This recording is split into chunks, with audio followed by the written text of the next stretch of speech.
Fundação MS Pesquisa na Prática. Olá pessoal, meu nome é Douglas Ditt, pesquisador de manejo e fertilidade do solo da Fundação MS.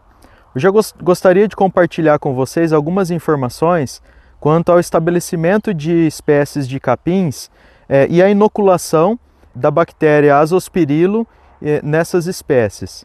Esse experimento ele foi instalado no dia 15 de março e a primeira avaliação da produção de biomassa e da cobertura do solo foi realizado aos 37 dias após a semeadura, no dia 22 de abril.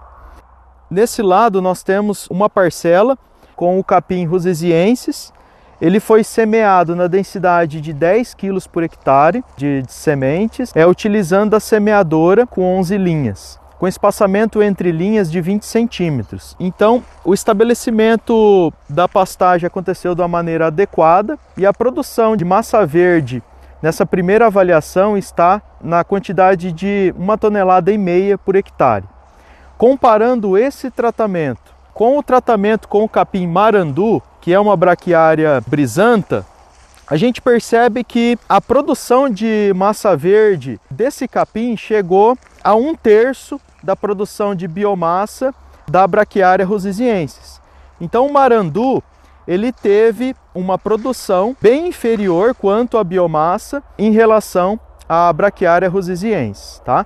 Então esse ponto é importante a gente observar para vocês, né, que agrega, principalmente nesse período de março e abril, que é um período de baixa temperatura e de restrição hídrica, isso atrapalha no estabelecimento da pastagem. Então a rusesiensis ela é interessante nesse sentido, né, que a produção de biomassa dela é superior a esse capim a qual a gente está avaliando.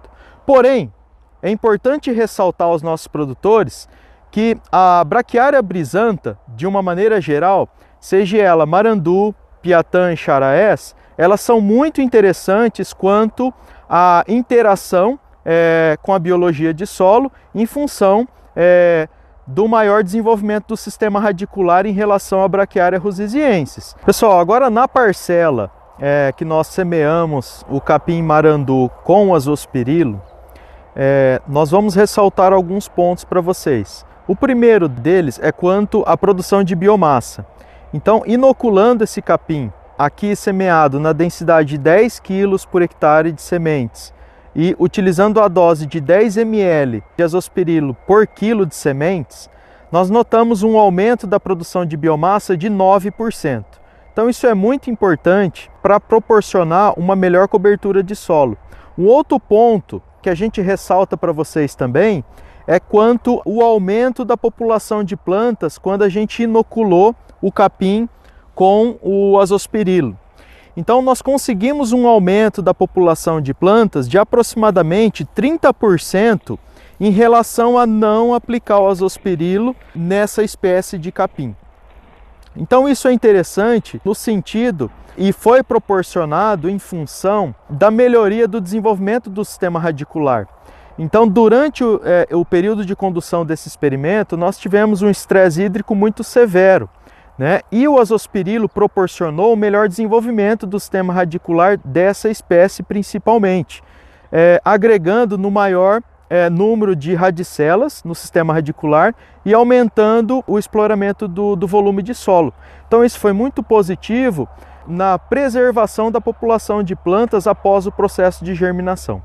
Um outro ponto que a gente precisa observar também e relatar aos nossos produtores é a importância de fazer o estabelecimento da forragem, né, da pastagem, com a semeadora, plantando a semente de capim entre 2 e 3 centímetros de profundidade. Isso é muito mais eficiente quando a gente incorpora, né, as sementes com a grade niveladora.